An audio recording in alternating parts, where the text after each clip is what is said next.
text, you know, the light or the lamp of the path to enlightenment. And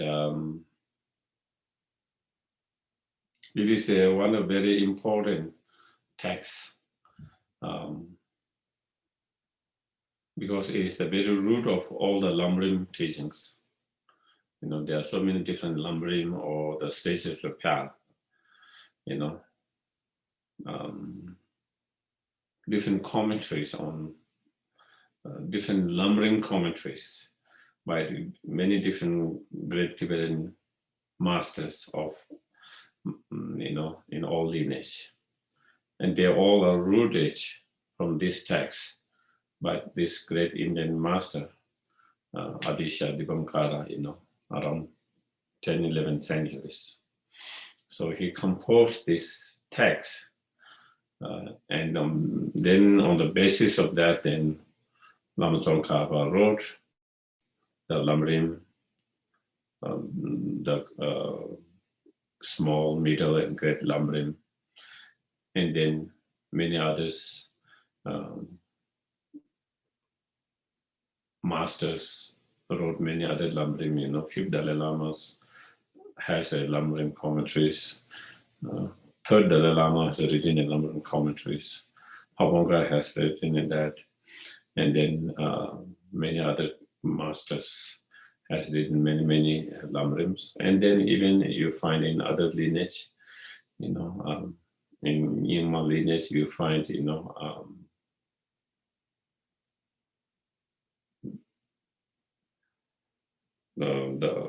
the perfect word of my teachers. There is also Lamrim that's based on this. In Kaju lineage, you find, you know, the ornament of the liberations. Also is Lamrim. So they all are based on this text. So it's very, very important text from where all others Lamrim teaching came. Or the great master wrote commentary to that later. Okay, so in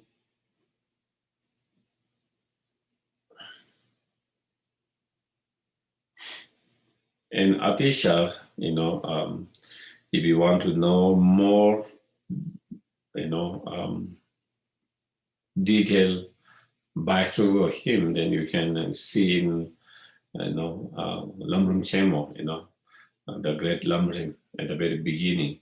There's a very detailed biography of him, you know, but I might just kind of say a few words short, you know. He was born in you know, in India, in a royal family, as a prince. Now that, you know, it is the West Bengal, and now is part of the Bangladesh, you know, and so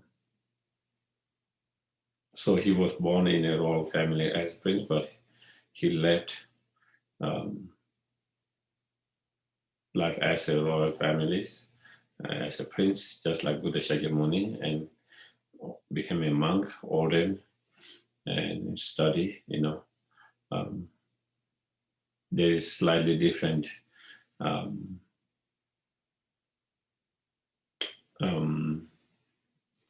whether he studied in Nalanda or not. There's some scholar thinks that he studied in Nalanda. Some scholar think maybe he wasn't in Nalanda, but whatever, he was a great scholar, great expert at his time.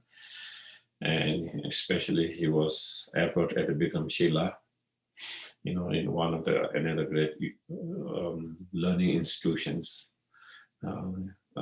Nalanda and Bikram Shila, you know. And in terms of his own path, you know, he became a monk at the age of, I think, 29. But even before that, he studied non-Buddhist and Buddhist studies. He was already quite expert in both non-Buddhist and Buddhist studies. Even as a layperson, He studied and he was highly realized. Then he wanted to become an ordain, and he became an ordain, And then he was very much, inspired to cultivate the Bodhicitta mind, the altruistic Bodhicitta mind, He was very much inspired to cultivate that Bodhicitta mind. And then, also he got some kind of also message from his main deity, Tara. One time he was asking, what is the quickest way to achieve enlightenment? And in order to achieve the enlightenment quickly, then you need to develop Bodhicitta mind. That was the advice. So he was very much inspired to develop the Bodhicitta mind. And so he was looking for teachers that who has cultivated Bodhicitta and who can give him teachings, transmissions, everything through their own direct experiences. And then it seems that he heard about one teacher's Dhammarakshita or Dhammakiti or Salingba, and now is in Indonesia, And he heard about one particular teacher who is famous and known for that. And it is said, he traveled 12 months in the oceans in a boat to go to Indonesia to get all these teachings. Imagine at that time, in 11th centuries, 10, 11th century, traveling in a boat, and it's a very dangerous, ocean for 12 months, and he took that because he so much wanted to get those teachings and cultivate those teachings. The effort that he made, the sacrifice he made for the Dharma, for us, we don't have that kind of determinations and for the Dharma, And remember, he was already a great scholar, even at that time. He was already a great scholar. He was already a great teacher at that time by himself. But still, because he really wanted to develop and receive those teachings. So he made that much effort, even though there is such a danger, not one day, for 12 months, he traveled there. And then he finally met the teachers, and then he studied and practiced with him for 12 years, before he returned back to India, and he started teachings, what he have studied, what he have learned, what he have cultivated, And then he was requested to come to the Tibet by one of the king, western part of the, Tibet at that time, the king of the western part of the Tibet, to revive the Buddhism, because Buddhism came in Tibet around 7th, 8th centuries. And then, there was a king called Langdharma who kind of destroyed the Dharma and who was against the Buddhism and Dharma and who kind of destroyed the Buddhism. And then after that, it started to decline. And then, then some fake teachers came and kind of Buddhism was diluted, And so the king wanted to revive the Buddhism to its purity. And he saw, if there is anyone who can do that, it was the Atisha, And he was so desperate to invite him, so he sent a lot of message and messengers asking and begging him to come to Tibet, And again, it is not easy journey from someone, a messenger going from Tibet to India at that time, And so he sent many messengers, still, Atisha didn't accept at the very beginning, because, he was not young, and to travel to Tibet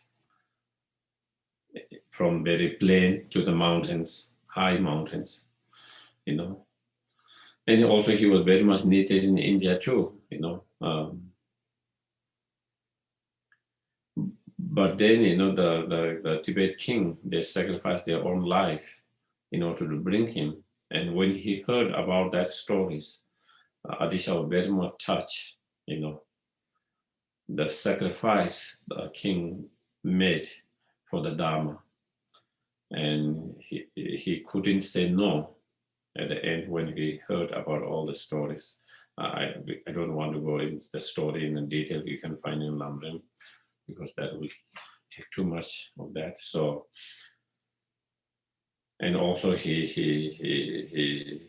asked the Tara and whether it's helpful, beneficial for him to go, and the advice or that he got is, if you go to Tibet, his life will be shortened by 20 years, but it will be very beneficial.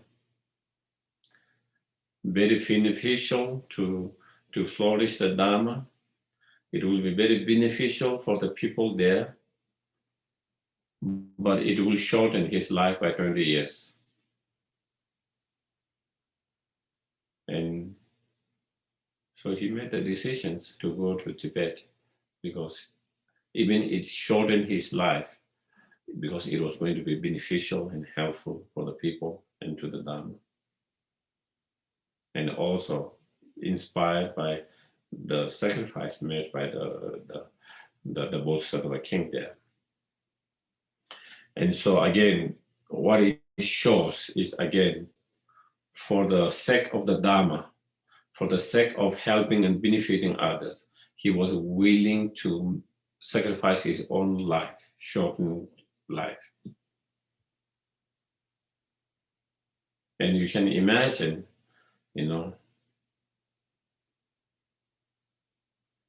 he didn't speak Tibetans. Tibetan wouldn't know the Indian language, Totally different culture, language, landscapes, totally different food, It's not like now where, you can find even you might not find perfect food, you go to any part of the world and you can find similar, or at least at those times there's nothing like that. Despite all of that and rigorous, you have to walk through all these mountains, coming from a low sea level. But he made all this sacrifice, give up all this for the Dharma, for the benefit of sentient beings.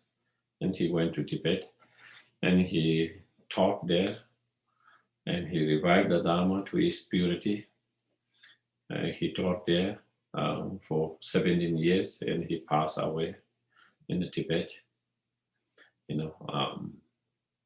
after teachings, and for 17 years.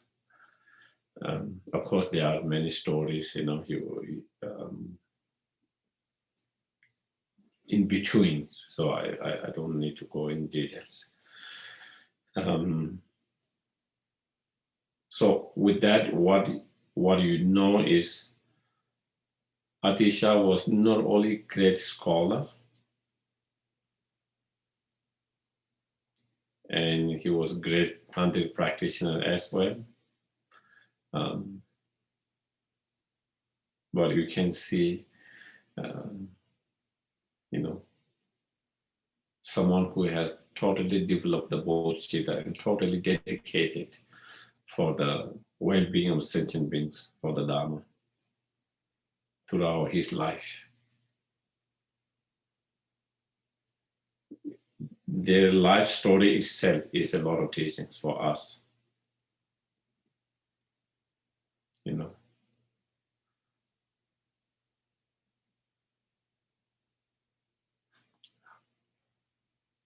How much effort that we need to, our hardship is nothing. The hardship they've gone through in order to study, in order to actualize the Dharma within their mind stream. Our hardship is nothing compared to their hardship, going through hardship in order to help and benefit others, in order to, in order to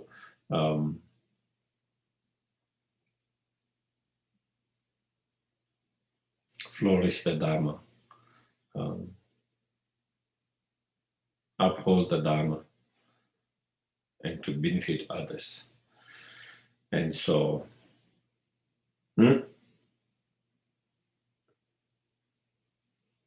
yeah, so I think maybe, so that is a little bit about the author, okay?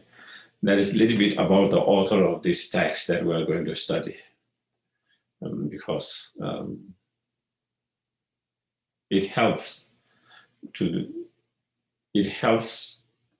when we know the author of that text. So it is not someone who is just a scholar and who just wrote it, but someone who dedicated their life to study, practice, and actualize the path, and then write down with their own direct experience. So with that direct experience, sharing their knowledge and experience for the benefit of coming sentient beings like ourselves, and so these are not just a kind of dry words, those are their experience. And such a highly advanced and developed and enlightened being and teachers. So there is a weight in that, these teachings, it wasn't written by just ordinary beings, just who is kind of, who can play with a word and who can write a nice, is really coming deep from their practice. So that is why there is a traditions of giving little explanation of the author before we go to the text that written by them, so that we feel more connected with the text and the author itself. And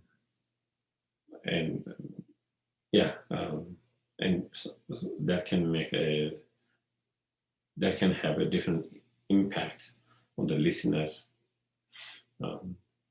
So maybe we can do the prayers before the teachings.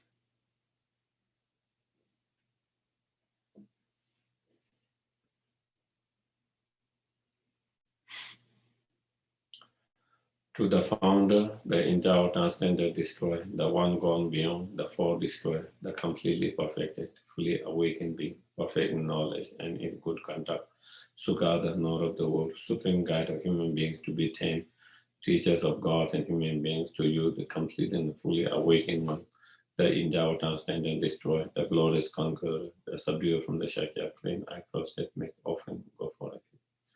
To the founder, the endowed, transcendent, destroyer, the one gone beyond, the four destroyer, the completely perfected, fully awakened being, perfect in knowledge and in good conduct, Sukha, the knower of the world, supreme guide of human beings to be tamed, teacher of God and human beings, to you, the complete and fully awakened one, the endowed, transcendent, destroyer, the glorious conqueror, the subduer from the Shakya flame, I prostrate, make offering, go for it. to the founder, the endowed and standard destroyer, the one gone beyond, the four destroyer, the completely perfected, fully awakened being, perfecting knowledge and a good conduct, Sugata, Lord of the world, supreme guide of human beings to be tamed, teacher of God and human beings to you, the complete and fully awakened one, the endowed and standard destroyer, the glorious conqueror, the subduer from the shattered flame, I prostrate, make offering, go for refuge. Was it 3 or 2? Okay. Sa shi pe ge chun xin me do da re ra le shi ni de yen ba de san ge xin do mi de wu wa dokun namada shin chöpa jo yedam kudura namenda lakanyataya.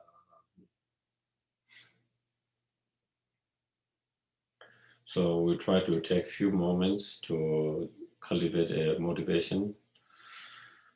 That what's the motivation? By thinking,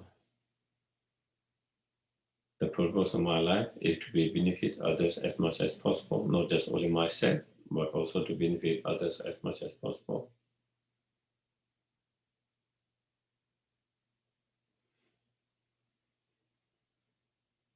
And there's nothing more better help and benefit we can do to sentient beings other than help them to overcome their own afflictive emotions, their own obscurations, which are the root of their pain and suffering.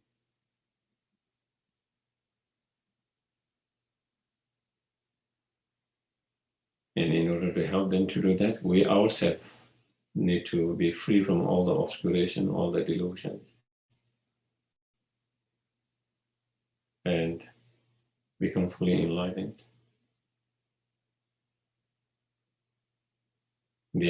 Therefore, I must achieve fully enlightened state as quick as possible.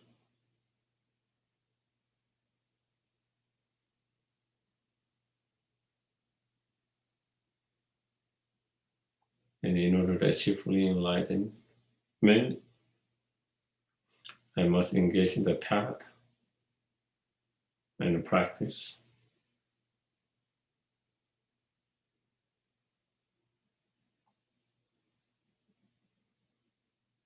Therefore, I'm going to listen to the teachings and reflect, contemplate on the teachings,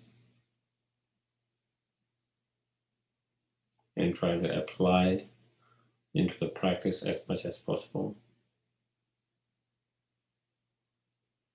and engage in all other Dharma practices and virtues.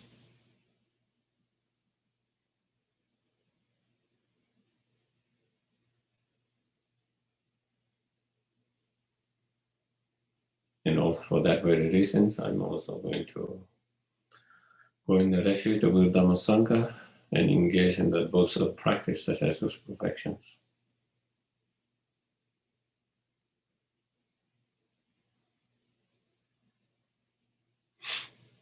Okay, so then we do the refuge and Mojita prayers. I go for refuge until I'm enlightened to the Buddha, the Dharma, and the Supreme Assembly. By the merits I create through listening to the Dharma, may I become a Buddha in order to benefit all sentient beings. Sangye chodan soge sonam la, changju badu dane, dagi choshe gibe sonam, dola tenje sangye doba, sangye chodan soge sonam la, changju badu. Dagi choshe gibe sonam, dola tenje sangye doba.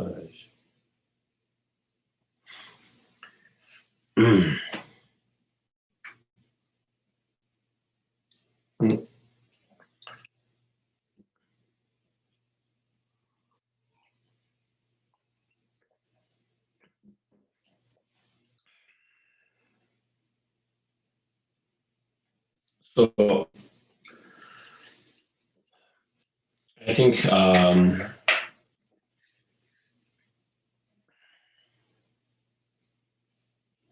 guess maybe we don't need a break since it's hour and a half, yeah. And I will have maybe 10, 15 minutes at the end for any questions, and if you have any questions, and so, or discussions. And so maybe today it might be just starting,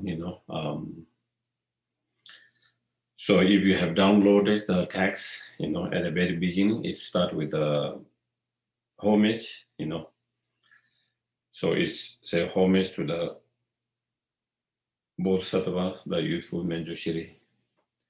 So again, as I mentioned, this text contains all the Buddha's teachings. It is the essence of all the Buddha's teachings. And also these teachings is not something that, Adisha himself kind of made it up, but it is something, the teaching that has been passed through Buddha Shakyamuni, through Manjushri, Maitreya, and then, Nagarjuna, Asanga, and through that. So it has that all authentic lineage, starting from the founders of the Dharma, from Buddha Shakyamuni up to that. It contains, and it is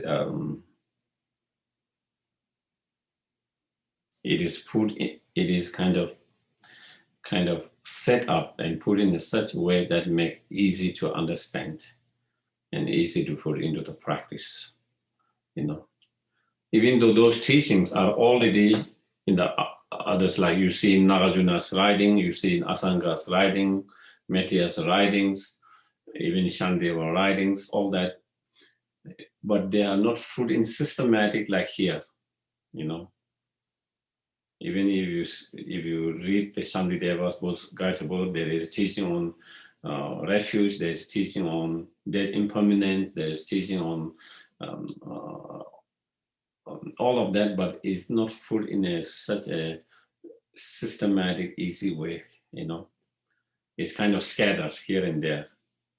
And same thing you find in Sutra. All this teaching you find in Sutra, but you find scattered. Some of those teachings in this Sutra, another Sutra here and there and that. But the way it is put here by Adisha, it makes so easy for us to follow, step by step, gradual process, step by step, how to go through the path. And so that is what the uniqueness of the Lamb of Light of the path to enlightenment, this particular text, the uniqueness of that is that make us so easy for us, to follow and to practice, put into the practice in that way. And so, and is taught, according to 3 different levels of the mental capacity of different practitioners, And so then again, it's like there is a practice for everyone's, those who have much more courageous mind, the bodhisattva mind, more courageous mind, there's a practice. Those who are not as that much courageous, but who are only at the moment, who only inspired to achieve their own individual liberations, there's also practice for that. And those who are not even so as courageous for achieve enlightenment or the arhat, but who are only looking for a happiness of futures and happiness in this life. Also for them, there is a practice. So that in these teachings, you find practice for all those 3 different levels of capacity or different practitioners. So again, in that way, unique that there is all for all different mental scope or capacity of mind also. So that is the uniqueness of this these particular teachings, you know. So again, as I mentioned, it starts with homage to the Bodhisattva, the youthful Manjushri. That one is, that homage is not by the author, the Adisha himself. It is a homage paid by the translators, you know. When they were translating from Indian scriptures to Tibetan scriptures, then the translator, they pay that homage. And again, there was a kind of rule made by the Dharma king at that time, you know, that if you are translating a particular text, you have to make homage to this particular and that. And through just homage, then you know what the subject is going to be, you know. So normally there are three main subjects, you know. Either is on a Vinaya, which is rules and regulations or moral discipline, or sometimes we go to the basket, you know. And then there is a teaching on wisdom, and then there is a teaching on on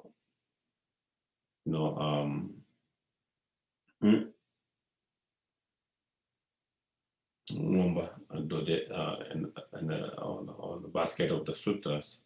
And so when it is a teaching on Vinaya, then the translator homage to the Buddha himself, Buddha Shakyamuni. And when they translate teaching that is on wisdom, then they make homage to the Manjushri, you know, because Manjushri is the Buddha or the Bodhisattva, the wisdom. And then when they translate the teachings that are concerning the method and the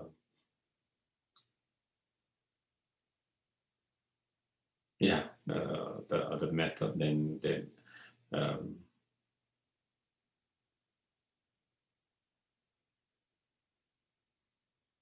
they make homage to the Bodhisattvas. And so just by reading the homage, then you know what subject is going to be. So anyway, so that is homage to the Bodhisattva youthful Manjushri. That is so then the next, actually, by Adisha author himself, they start with the verse number 1. Okay, so then that is where really I pay homage with a great respect to the conqueror of the 3 times.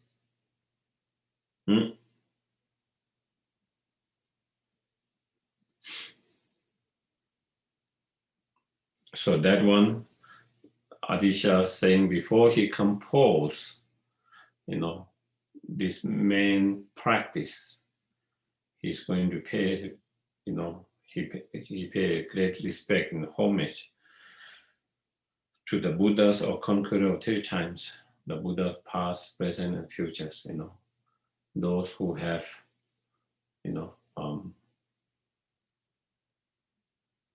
overcome all the obscurations, those who have overcome all the obscuration of delusion, obscuration of knowledge, and those who have perfected and accomplished all the positive qualities, you know, all the inner positive qualities, you know, who have perfected the compassion, the wisdom, and the skillful means or the power.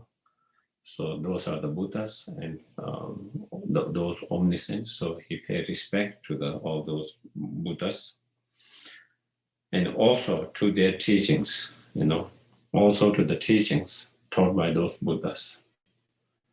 You know, mainly the cessations and the path. You know, the path and the cessations. So after their teachings, and to those who inspired to the virtues, and those are the Sangha, Arya Sangha, and those who have actualized the wisdom within their mind stream, those who have actualized cessation within their mind stream through their practice. And so those are the Sangha, Arya Sangha. So basically, paying homage to the three refuge, the Buddha, Dhamma, Sangha.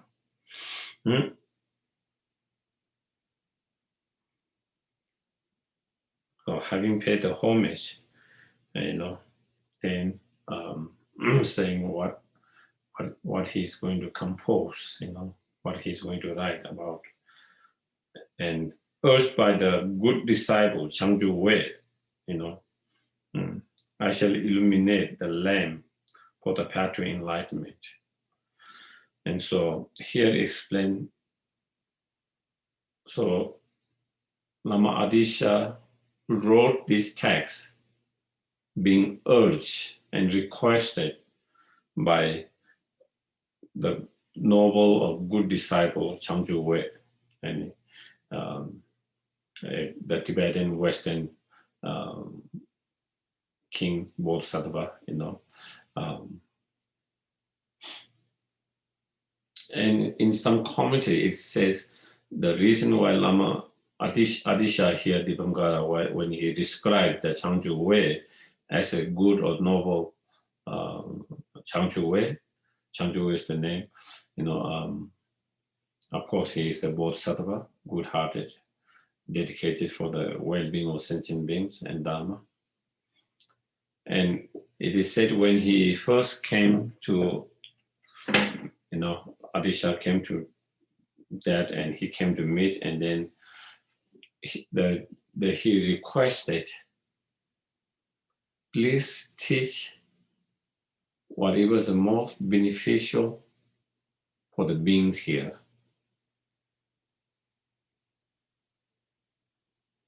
And then says, he didn't ask for the most, even though he himself, Changju Wei, was a great practitioner and advanced practitioners, Bodhisattva and highly he didn't ask for some of the most profound teachings and initiations, all these powerful initiations, all these profound teachings.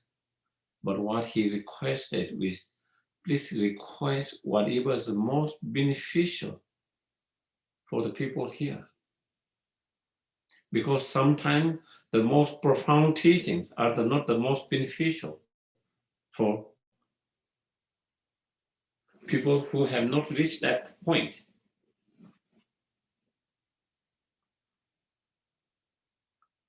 And so, and Adisha was very much touched by that his request. That means he cared about his subject, the people there, not about himself. For himself, he would have asked for more profound teachings and all the high teaching, but he wanted a teaching that is most relative and beneficial for the beings of Tibet of that time. And so it said Adisha was very much touched by that,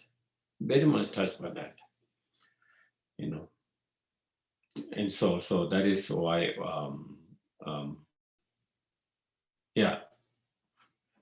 here it says,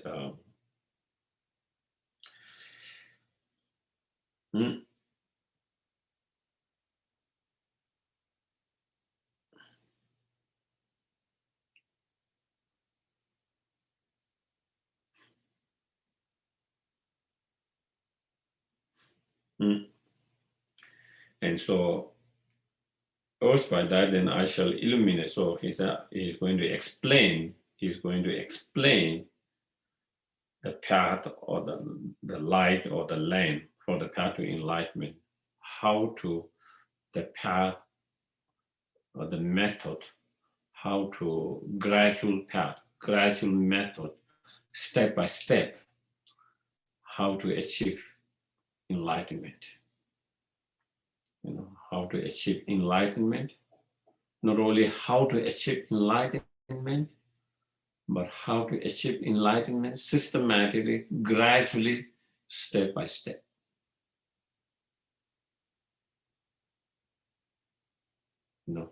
So then it's so it becomes easy for us to follow instead of trying to figure out. A lot of time we have to figure out, but without having to struggle that, explaining very systematically, easily, step by step, and gradually how we can achieve enlightenment. So that is what here he's going to explain. And so here the practice, the teaching that he's going to explain is, the teaching and practice for three different scope or capacity of people, how to achieve their individual goal, their individual happiness. Those who wish for happiness of this and future life, and those who wish not only just future life, but who wish to achieve happiness or total liberation from the whole samsara. And for those who wish to achieve happiness, not only for oneself, for all sentient beings. And so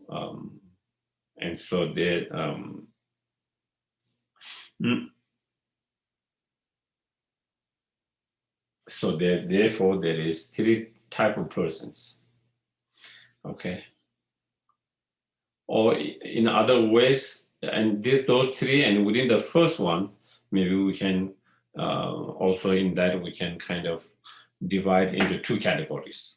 So there is one individuals or practitioners whose goal is to achieve happiness for all sentient beings, not just for oneself, but for all sentient beings.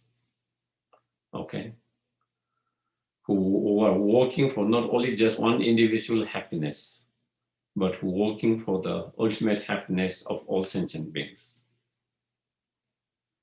There's one particular individual, persons, or practitioners.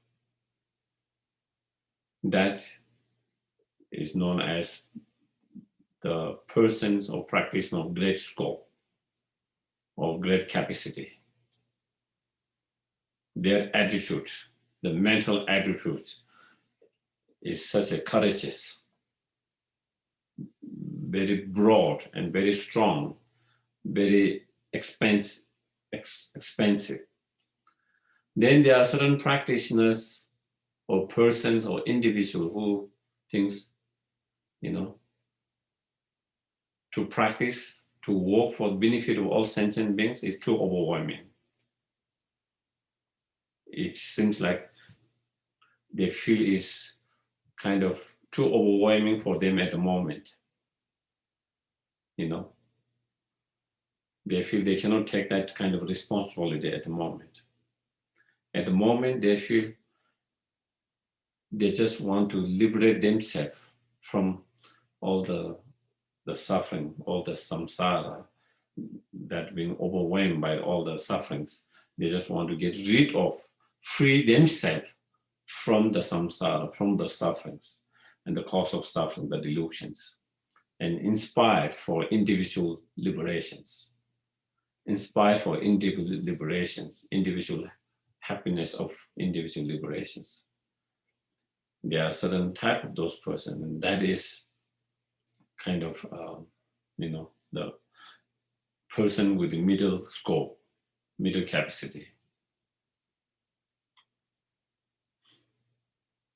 Then there are some individuals, persons, and practitioners, who thinks, liberation seems too far away. Liberation seems unachievable, unattainable at the moment. It sounds great, but it seems it's not not achievable for me, is too far away, is not within something not. Instead, I would be happy if I could have a better, happy life next time within the samsara. Who wish for happy, better future life. And who worked for that. So those who wish for, and so that person or that practitioner is then kind of the practitioner of the least or small or least persons and capacity. Within that, there will be a certain practitioners or individuals, persons who might just inspire for this lifetime, who doesn't even think, who just want to, inspire to be more happy in this life, So, since they want to be more happy, and so they rely on certain practice, certain meditation, in order to be more happy in this life. And that will fall part of, ordinary small scope or least scope practice, or practitioner scope, So there are those three kind of practitioner or persons or individuals. And so then explaining about that kind of more detail on what it means, even though I already went a little bit, but so that is where in second verse is understand that there are three kind of persons, okay? Persons, individual practitioners, because of their small, middling, supreme capacity. So when we talk about small, middle, and great or supreme capacity, is talking about mental attitude, mental attitude.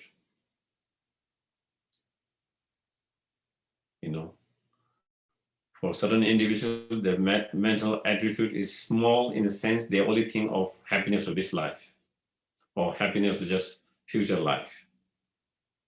Then there are those whose attitude is go beyond that and who inspire and who work for individual liberations, total liberations from the samsara and its causes.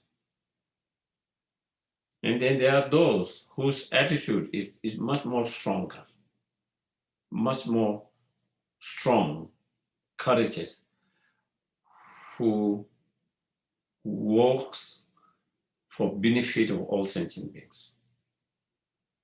So when you talk about scope or capacity, we are talking about mental attitude, okay? So that is because of the small, middling, supreme capacity. I shall write them clearly distinguishing their individual characteristic. And so then Adisha is saying he will explain and write clearly what does small scope persons and their practice mean, what does middle scope persons and practice, what is the supreme capacity or scope means, and individually each of them distinguishing. And so then third one is third verse is explaining what is small scope or capacity persons. Okay.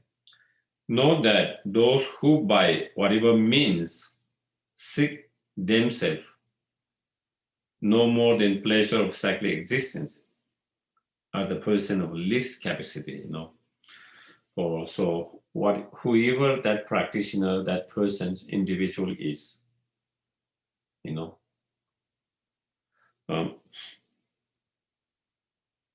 from by relying on certain means or certain practice, certain method, such as, meditations on precious human rebirth, meditations on um, impermanent, and particularly death impermanent, by meditating on, the suffering of lower rebirth, and by meditating on refuge and so forth, by relying on such method, and who seek just the pleasure of better future and more happiness, within the samsaric, within the cycle existing within the samsara, who inspire and who wish to achieve happiness, but that happiness is within the samsara, within the cycle existence, who always seek for that kind of happiness, the samsara, the happiness of samsara, better happiness, better life, better futures, but within the samsara realm. Such persons is the small scope persons or individual practitioner, and the such method of practice that lead to that result of is then the practice of small scope. The practice of small scope. The practice that lead to that happiness. That limited happiness is happiness, but it's a very limited happiness. It's a happiness, but it's a happiness of samsara. It's a happiness, but happiness of cyclic existence. And so, so that is so the path that lead to that is that in the practice of small scope and or initial capacity. So again here, Adisha does not go so detailed on each of those practice of small scope. But if you read those lumbering, any of those lumbering, then they will go through very detailed with each of those practice. Okay, here that is why Lama Tsongkhapa wrote commentary on that. Commentary on this lamp to the lamp to the path to enlightenment, because here Adisha only mentioned about it very briefly with one verses on that practice. Doesn't go any details. And then when you go into the lumbering, then it goes all the detail with each of those practice, the method of this practice. Okay. And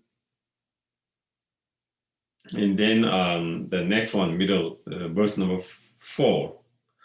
Those who seek peace for themselves alone, turning away from the worldly pleasure. Okay. So those, any persons, any practitioner, any individuals who are disgusted with the samsari worldly pleasure, because they are so unreliable, because they are so unstable, because they are so deceiving, because they are so deceiving, because at the very beginning, even it feel like pleasure, but then it kind of turn into the pain, suffering, disappointment. Therefore, they say, this is not true happiness. They see it is not a true happiness. It doesn't really give you true happiness. It doesn't really give you true satisfactions. They see that, they understand that, so they turn away from such any kind of samsaric pleasure, any kind of samsaric pleasure, and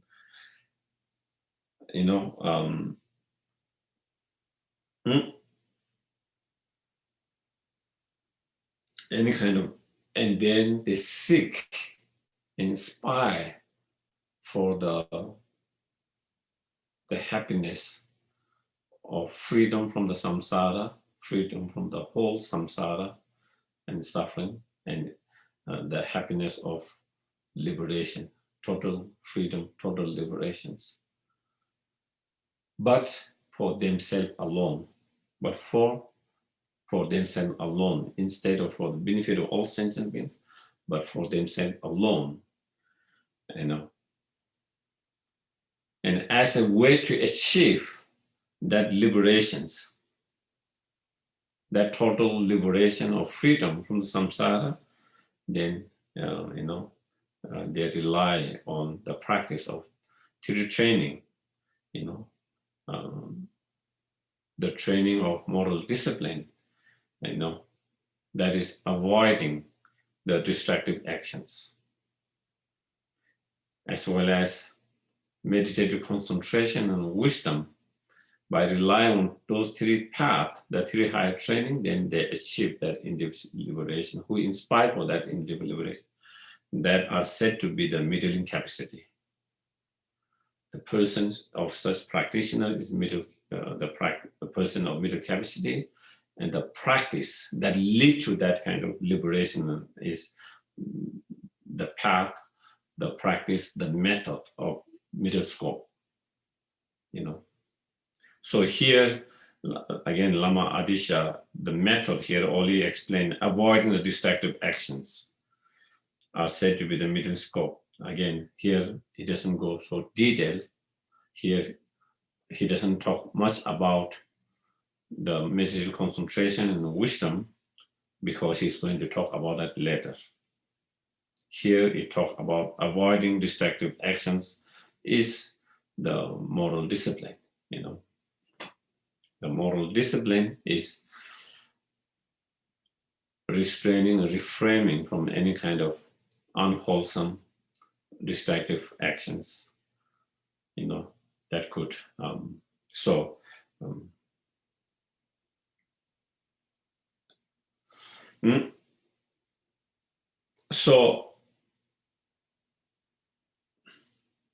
Okay, so maybe, I don't know, do anyone has any questions? Questions, comment?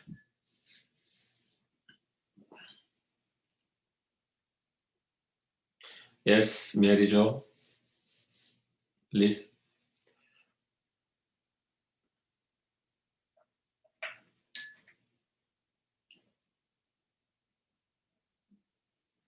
Oh, I cannot hear. You have to unmute. Yeah. Oh, sorry. I came upon a picture of the black Manjushri. So I was wondering, what about that? What could you say something about it? Well, all Manjushri, different forms, different colors. They all are manifesting Manjushri, the Buddha of wisdom.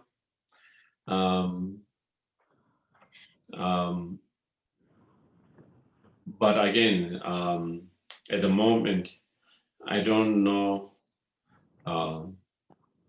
enough about Black Manjushri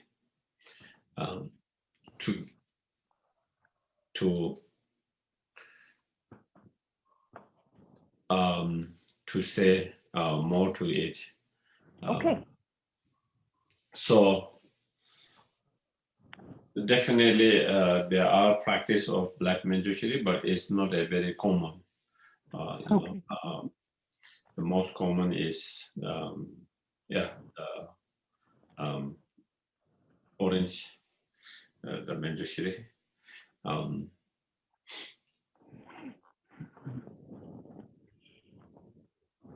And that picture of Lama Atisha, what is that mudra of his hands? Is that a teaching position? Yes. Yes, that is teaching mudra. So This is a teaching mudra, sometimes. Okay, okay. Yeah, sometimes both, and sometimes they have one teaching mudra. So both teaching mudra, sometimes one teaching hand mudra and the other, other meditative. Yeah, Yes, so that is teaching mudra. thank you. Thank you. Welcome. Yes. Yes, Laura. Yes. Can you hear me? Yes, I can hear. Yeah. Was Atisha's text orally transmitted or was it written on a? This one. Yes. This one he first wrote it, and I'm sure that after he wrote it, he gave orally as well. There's a traditions like when the author writes any kind of text, then they give the oral transmission of that, and so then that continue the oral transmissions. But if they just write and if they don't give orally, then there's no oral transmission of that. So normally the teachers will write, and when they write it, then normally there is a request for oral transmission, and normally they will give an oral transmission, and that is how oral transmission kind of pass through of that particular text, of that particular commentaries. Okay, because there is a commentary of Adisha's Lem to the Path to Enlightenment, and normally the oral transmission starts from the author himself or herself, but in terms of that, it is a writing because there is a story, when Adisha first came to Tibet, the monastery where he was in India, in Bikramshila, the monks wouldn't let him go, because he was so needed there. So they wouldn't let him go. But Adisha felt he need to go because of such a sacrifice by the Lama, Yeshiva, and Changju Wei, the two, the Bodhisattvas king, and so also. And so he went and he promised the monastery and the monks in the India that he will come back after a couple of years after helping them.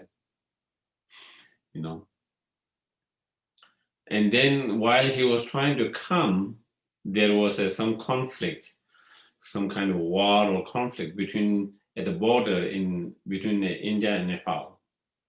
And so he wouldn't come to India because he had to go through the Nepal. So he had to go back to Tibet. And so then they sent a letter to India, the monastery, explaining why he couldn't come because of that he had to be now he had to be in Tibet for a while. And so the monks and the scholars in India, then they said, if you can write a text, scriptures, and send us, then they will give permission to him to stay there, kind of. And then he wrote this, and then he sent it there. And then in the old times, in those times, not any scholars or anyone can just write and publish it. Truly, those great other scholars will go through that and see whether it's okay to publish or not, whether the subjects, whether what is written is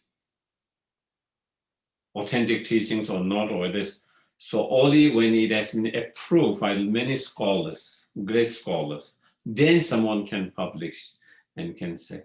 And so then they saw, and they were so inspired by that.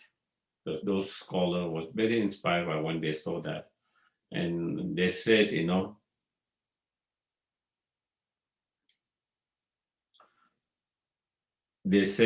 because of the Tibetan people, Lama Adesha wrote such a great text, scriptures. If it was requested by those Indian scholars, he would have written scholarly texts, which might be very beneficial for those intellectuals, scholar, but for a non-intellectual, non-scholarly, it might not be so great benefit because they will not understand fully.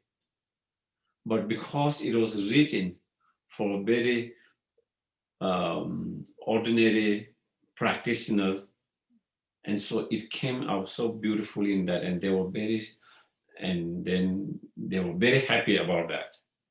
And then they said, you can continue to stay there, you can continue to benefit there, you can continue to help them. So that is the story, because again, as the question of whether it was written or oral, so that is how, again, a little bit story of that text. Yeah.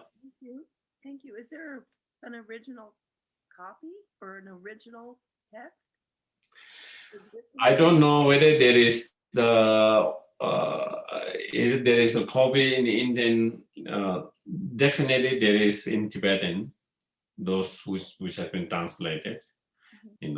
Like,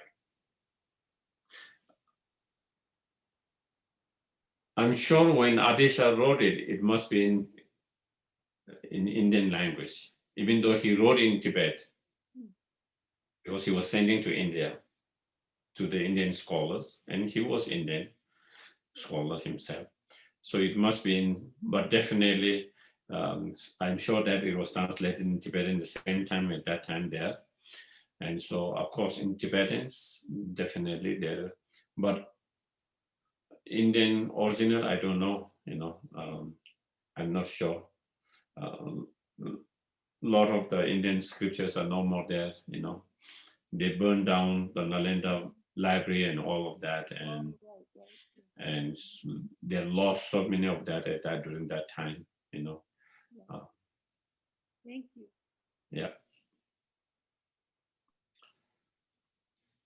Okay. Any other questions? Let me see. Okay. Any other questions, comments?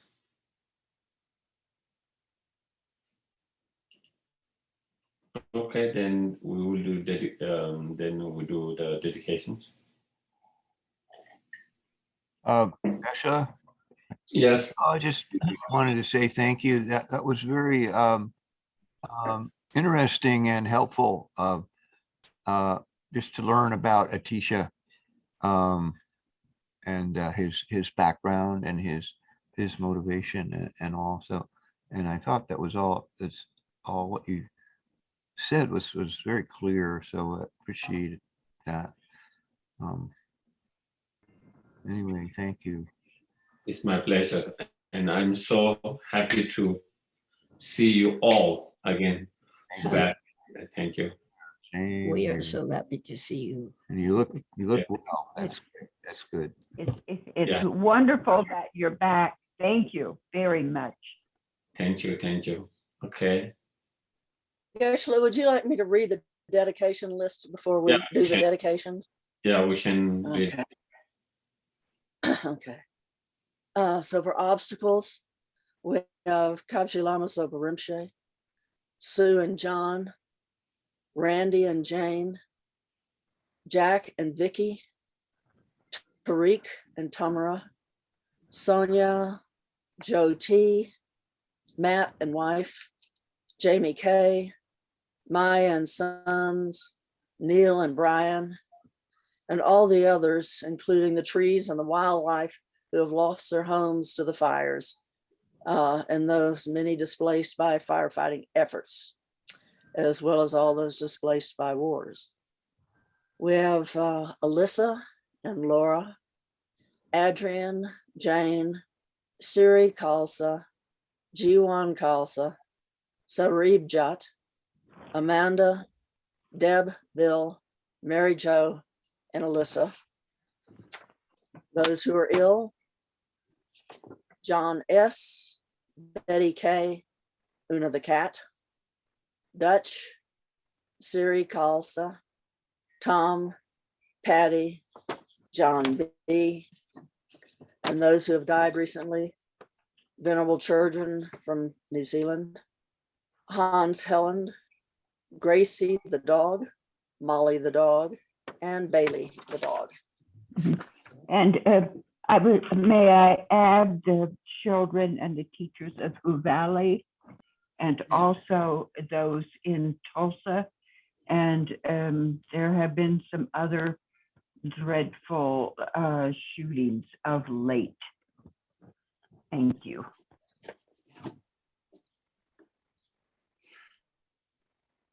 Okay.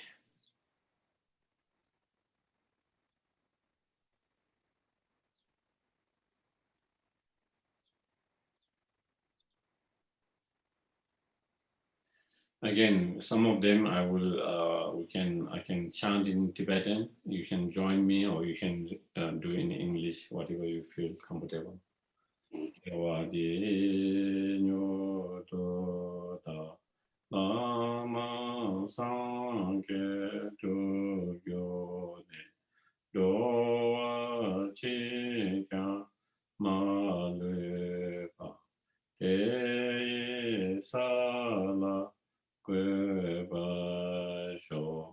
chanchu sencho rinpoche, ma ke pa na ke kyo che, ke wa nyamba me pa ya, kong le kong tu ke wa sho.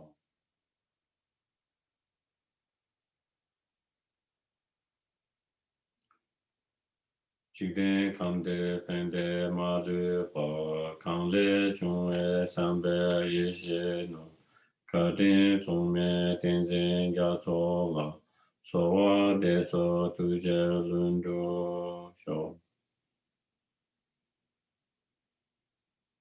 Tu zu xiang xin jiang gun jia wei, den zin jiang bei wei hun su to gu zi, qiu sun hu wei le mo tu ju, pa da zo lu jie gun du xia ten xiu. La ba nu xiu sa de zhou wa, la dia wa gui le la bei tin jian jie. La yang sam xin chou de ri ru, su jun la ka din ten bei ke xia so. Thank you very much, everyone. Good night. See you next week. Thank you. Oh, thank you so much, Geshe. It's so great to have you back. Thank you, Geshe. So nice to see you. Thank you.